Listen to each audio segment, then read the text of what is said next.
গল্পের নাম আবার দেখা হবে। আজ রাতের কথা। আমি আমার ঘরের আলো নিভিয়ে বিছানায় শুয়ে পড়লাম। রাত তখন প্রায় 12টা।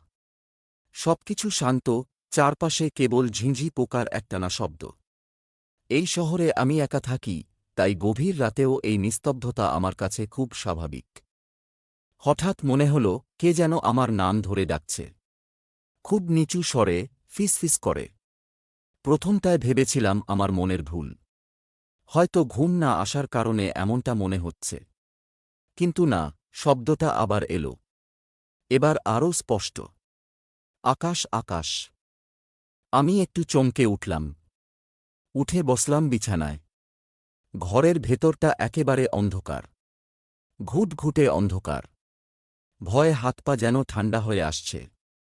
কে? ক্ষীণ স্বরে জিজ্ঞেস করলাম। কোনো উত্তর এলো না। শুধু সেই চাপা ফিসফিস শব্দটা আবার ফিরে এলো।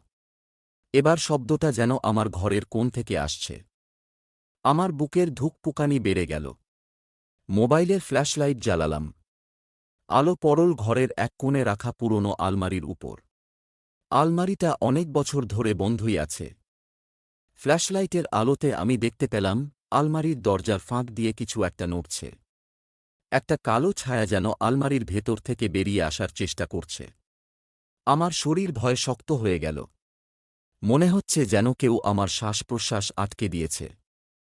দ্রুত মোবাইল হাতে নিয়ে আমি ঘরের দরজা খুললাম এবং দৌড়ে বাইরে চলে এলাম।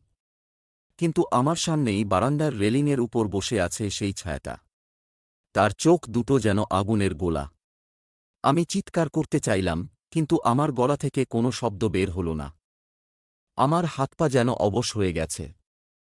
ছায়াটা আমার দিকে তাকিয়ে মুচকি হাসল। সেই হাসিটা এতটাই ভয়ঙ্কর ছিল যে আমি জ্ঞান হারালাম। যখন জ্ঞান ফিরল, তখন আমি আমার বিছানায় শুয়ে আছি। ঘরের জানালা দিয়ে ভোরের আলো আসছে। সবকিছু স্বাভাবিক। আমার চারপাশে সবকিছু ঠিক আছে। কিন্তু হঠাৎ আমার বুকটা কেঁপে উঠল। আমার হাতে একটা নতুন কাটা দাগ। কাটা দাগের ঠিক পাশেই লেখা, আবার দেখা হবে।